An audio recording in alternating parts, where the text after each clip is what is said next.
যদি জুলাই সনদ বাস্তবায়ন আদেশ এবং গণভোট এই দুটি প্রস্তাবিত হয়, তাহলে বিগত সরকারের আমলে যে 16 মাস দেশ পরিচালনা করেছেন তার সবকিছুই অসাংবিধানিকতার বেড়াজালে আবদ্ধ হবে। আর তা করে আজকালকার সরকারের পক্ষ থেকে এক ধরনের ইন্ধন যোগানো হচ্ছে।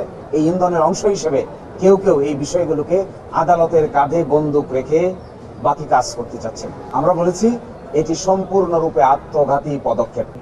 এখান থেকে যদি সরে না আসেন, তাহলে জুলাই সনদ, জুলাই মাস সার্চ কিংবা পরবর্তীতে জুলাই সনদ বাস্তবায়ন আদেশ এগুলো যদি প্রশ্নবিদ্ধ হয়, তাহলে গণভোট প্রশ্নবিদ্ধ হয়, নির্বাচন প্রশ্নবিদ্ধ হয় এবং একই সাথে আগামীর পার্লামেন্টও প্রশ্নবিদ্ধ হয়। তারা বলেছেন এগুলো সংবিধানে নাই। এগুলো যদি সংবিধানে নাই, তারপরে ঐকমত্যের ভিত্তিতে বিশেষ সার্কামস্টেন্সেস এগুলি করা হয়েছে।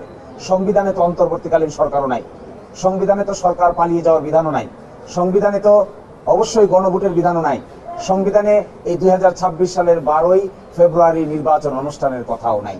তাহলে এগুলো কি করে হয়েছে?